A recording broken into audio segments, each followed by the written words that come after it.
할렐루야. 순종하는 자는 하나님의 영광을 볼 것입니다. 하나님은 위대하십니다. 하나님은 전지전능하십니다. 하나님은 능치 못하실 일이 없으신 분이십니다.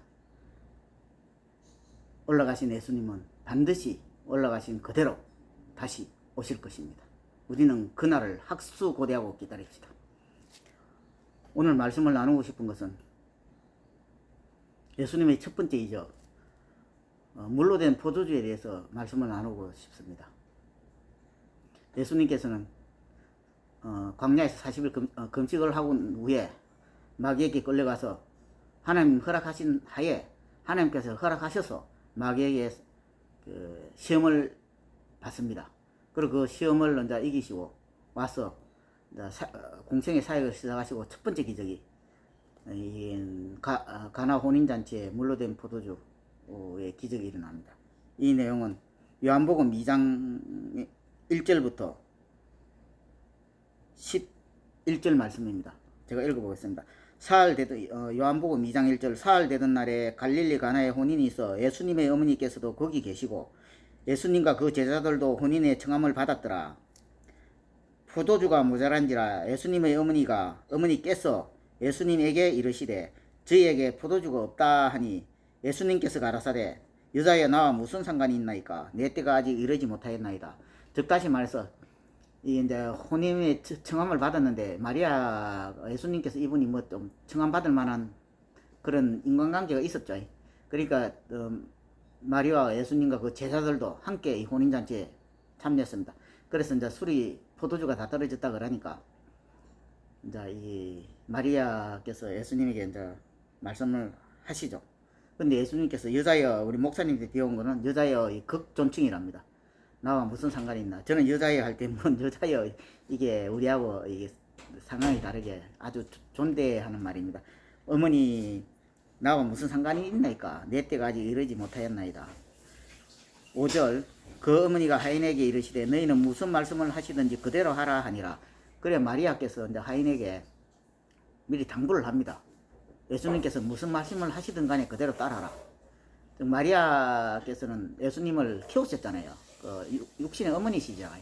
그러니까 예수님의 성장 과정을 다 지켜보셨고 예수님께서 어떤 일을 하셨고 어떤 분이라는 것을 미리 아시고 계시는 분입니다. 유독 이때까지만 해도 마리아만 아마 이 예수님의 존재는 분명히 하나님께로부터 들었기 때문에 아실 겁니다. 그리고 직접 예수님께서 잉태한 과정이라든지 출신 과정, 커오는 과정을 살펴본 바로 의하면 예수님은 어떤 분이라는 것은 이 마리아는 알고 계십니다. 그래서 이 하인에게 미리 말씀을 하는 거죠. 자, 그러면 2장 6절 거기 유대인의 결례에 따라 두세 통 드는 돌 항아리 6이 놓였는지라 예수님께서 저희에게 이르시되 항아리에 물을 채우라 하신 적 아구까지 채우니 이제는 떠서 연애자에게 갖다 주라 하매 갖다 주었더니 참 대단하죠. 자, 우리가 흔히 시골에서 잔치를 하면 막 동네 사람 다 부릅니다. 물론 잔치장은 뭐 하객이 몇 분 올 것인가, 어느 동네 몇 사람, 어느 동네 몇 사람, 누구는 몇 친척들 다 계산해서 이제 음식거리를 정합니다. 뭐 돼지는 한 마리나 두 마리, 뭐 찌지, 뭐 술은 몇 통 이렇게 다 정해놓고 이제 잔치를 벌립니다. 그런데 보통 술은 넉넉하게 시키거든요. 준비를 하지 않습니까? 근데 술이 다 떨어졌다 그러면 이제 잔치가 어느 정도 파장이 됐고 음식도 어느 정도 이제 이렇게 물론 풍족하게 가겠지만 많이 소비가 됐을 거고 또 하객들은 또 치기도 많이 올라 있을 겁니다. 그런데 마리아가 그러지 않습니까? 시키는 대로 하라고. 근데 예수님께서 도랑아리 대에서 있는 것을 보고 그따다 물을 퍼버라. 그리고 연회장에게 떠다 주라. 그러니까 하인이 시키는 대로 합니다. 자, 저 같으면요, 제가 하인이면 그 잔치상 한참 신나게 해가지고 술도 다 떨어졌는데 치기도 어느 정도 올랐을 거고 아마 어느 한 군데서는 예를 들어서 뭐 술이 채가지고 행패지는 사람도 있을 거고 들어누운 사람도 있을 거고 잔치상 분위기가 좀 아마 좀 이렇게 무르익었을 거예요. 파장 분위기든지 무르익었든지 아니면 그 파장을 하는 분위기일 거예요. 그러면 대부분 술 드시는 분 치기도 좀 올랐을 거예요. 근데 치기가 올라 있는 분한테 야 술 더 달라 그러는데 맹물 갖다 주보세요. 어떻겠습니까? 우리 주위에 술 먹는 사람 많죠? 예를 들어서 술을 좀 많이 드신다 칩시다. 막 술 막 먹다 술이 좀 챘다. 야, 술 고라. 누구야 술 고라 가면 술 드신다. 술 그만 드세요. 자, 이 물이나 먹고 정신 차리세요. 이러면 에레이 씩 하고 확 파놓고 있잖아. 난리 나요. 난리 나요. 그때 이 시대 당시는 하인은 생명의 가치가 없잖아요. 이 시대는 우리 때문에도 한 200년, 300년, 이조 시대만 해도 소 한 마리가 종하인, 종농이라잖아. 하녀. 사람 셋이야 소 한 마리 값도 안 되고 그런 시대였다 그러지 않습니까? 이 시대도 마찬가지예요. 하인 때려주기도 크게 뭐 제가 안 됩니다. 이 사람은 짐승보다 못하니까요. 근데 하인은 그 시키면 자기도 이 상황을 알아요. 하인이니까 얼마나 이게 이 사람 그 수발을 말리다 보면 눈치 하나는 바싹 할 거 아닙니까? 원래 배운 사람보다 밑에서 이렇게 하인질하고 남을 숨기는 사람들, 이 쫄병들, 뭐 예를 들어서 낮은 사람이 이 사람들 눈치를 더 잘 보고 더 그런 쪽에서는 뛰어난 지각을 가질 수밖에 없어요. 하는 일이 그거니까.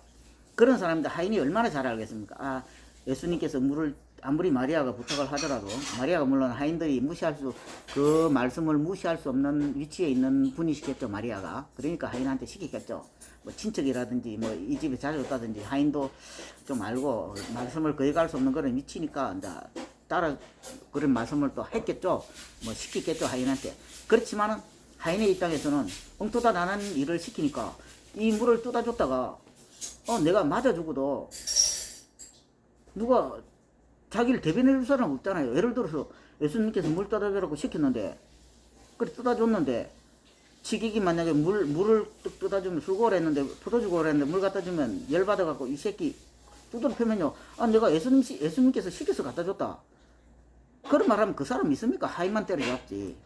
때려잡습니다. 뭐 목숨 위험한 경우도 있겠죠. 그런데도 하인은 순종하지 않습니까? 순종. 오늘 결론은 그겁니다.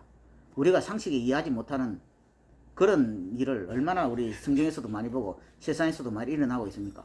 근데 우리가 기도 중이라든지 어떤 일을 행할 때 어떻게 하나님의 응답을 받는 경우가 참 많이 있습니다. 그런데 그걸 대부분 무시하는 경우도 많은데 그게 이제 결정적으로 자기가 어떤 계기를 통해서 탁 응답을 받고 내가 이런 일을 행해야 되겠다고 결정을 내리고 행하면 하나님으로부터 크다는 힘과 능력을 받고 그 일에 대해서 반드시 어떤 좋은 결과 하나님의 도우심을 얻습니다.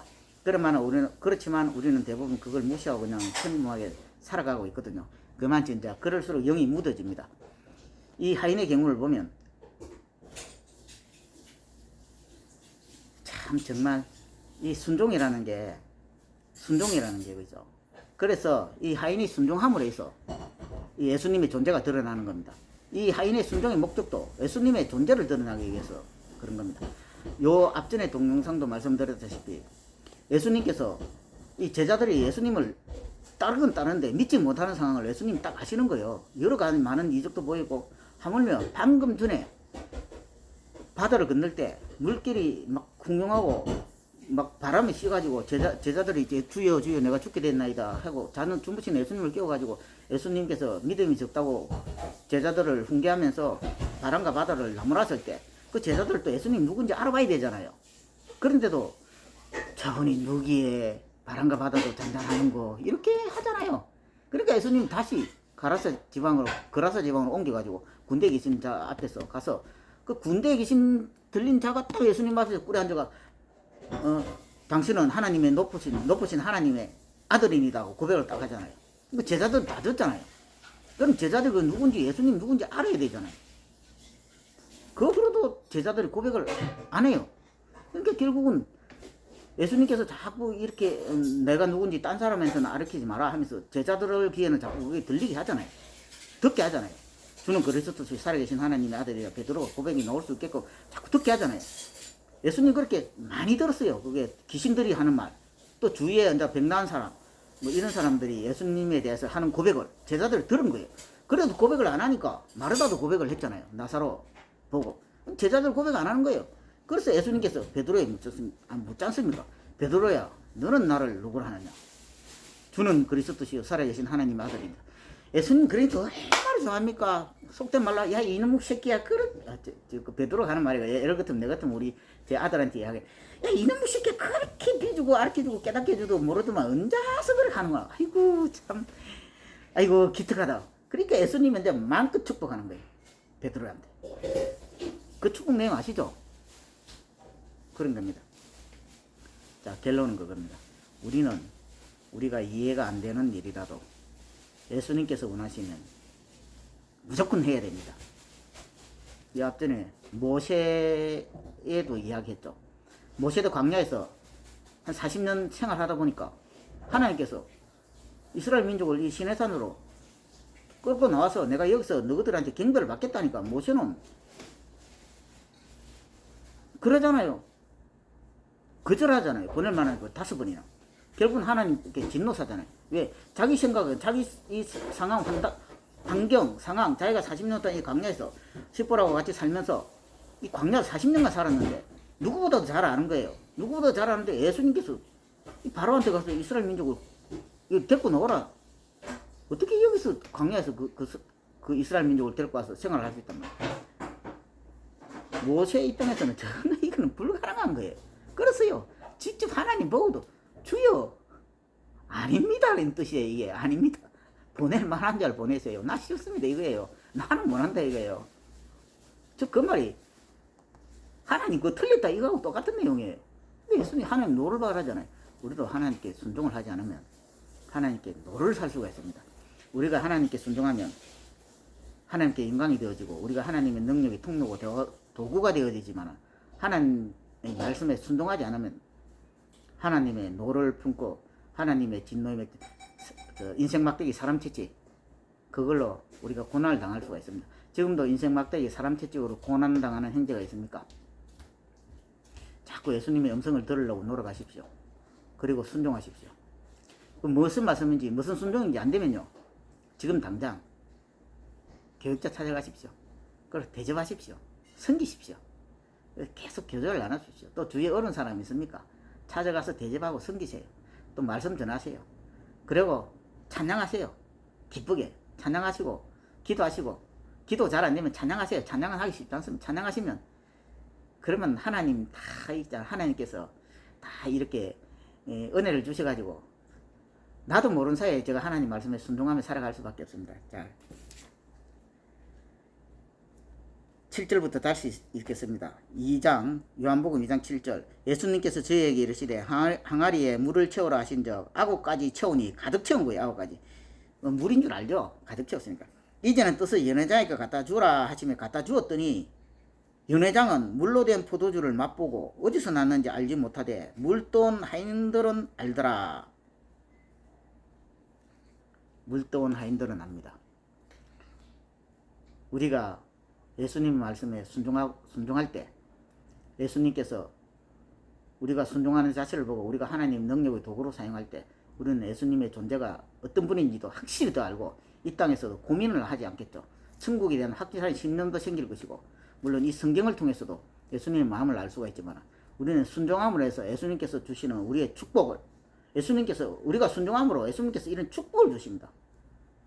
물돈 하인들은 알더라. 하인들은 아는 겁니다. 우리는 순종하면 알 수 있는 우리는 하인입니다. 하인인데도 불순종하는 하인이 더 많아요. 하면서도 아이고 저거 대단한 소리 하고 왔네 이러면서 하는 사람도 있지만 그러면 그런 능력도 안 나타나겠죠. 결론은 이겁니다. 우리가 예수님 말씀을 잘 따르고 우리가 이해 안 되는 말씀이라도 예수님께서 이 땅에서 우리가 살아있는 동안에 뭐든지 시키면 하는 겁니다. 하는 겁니다. 하는 겁니다. 단 하되 순교하는 자는 순교하지 못하는 자의 믿음을 탓할 필요가 없고 또 순교하지 않는 자는 순교하는 자 보고 어리석게 왜 그렇게 순교하냐 그 생명을 가지고 더 오래 살면서 하나님 일을 하지 이렇게 서로 탓할 필요가 없는 거예요. 이 코로나 시대도 마찬가지입니다. 예배를 드리는 믿음이 있고 예배를 드리지 않는 믿음이 있지만 우리 크리스찬들은 서로 상대방을 비방해서는 안 됩니다. 자기 믿음대로 하는 겁니다. 사람마다 예수님께서 주신 믿음은 다릅니다. 과감하게 결단해서 순교하는 믿음도 있고 또 다르게 자기의 재능을 사용해서 예수님께 눈에 보이지 않게 예수님 일을 위해 쓰임받는 자도 있고 재물로 쓰임받는 자, 능력으로 쓰임받는 자 여러 가지 쓰임받는 자들이 있습니다. 근데 자기 능력이 최고고 자기가 옳다고 주장하면 회개하십시오. 다시 한번 하나님을 바라보고 먼저 믿음의 형제를 사랑하고 그분을 존경해야지. 서로 성경에도 나와 있지 않습니까? 자기를 낮추고 상대방을 높이면 하나님께서 스스로 높여준다고. 그래서 상대방의 서로의 믿음을 탓하지 말고 우리가 할 일은 나와 하나님과의 관계를 바라보고 내가 어떻게 하면 이 하인처럼 예수님 시키면 시키는 대로 순종하는 것. 순종하냐? 순종하는 자, 물돈 자는 예수님을 아는 겁니다. 예수님 기적을 아는 겁니다. 전번 동영상에 이야기했죠. 10명의 문둥병자. 순종하면 하나님의 기적을 체험합니다. 순종하면 위대하시고 전지전능하신 예수님의 능력을 납니다. 예수님은 창세 이전부터 계셨고 하나님께서 천지를 창조하실 때도 예수님께서 함께 하셨다고 분명히 요한복음에 나옵니다. 그리고 예수님 재림 후에 우리가 영원히 신천신지에서 영원히 하나님 나라에서 영원히 함께할 그때 예수님과 함께 우리는 영원히 복락생활을 누릴 것입니다. 그때를 바라보며 우리가 이 땅에서 잠깐 있다가 잠깐 갈 이 땅에서 세상 것에 얽매이지 말고 세상의 그림자를 쫓지 말고 오직 하나님을 쫓으며 나아가며 하나님의 능력의 통로가 되는 여러분들 되시기를 바랍니다. 하나님께서는 위대하십니다. 하나님께서는 전지전능하십니다. 하나님께서는 능치 못하실 일이 없으신 분이십니다. 할렐루야. 예수님께서는 반드시 다시 오십니다. 오늘 우리 하인들이 한 행동처럼 우리도 예수님의 명령에 순종하여 하나님의 영광을 보게 되는 그런 축복을 누리시기 바랍니다. 할렐루야.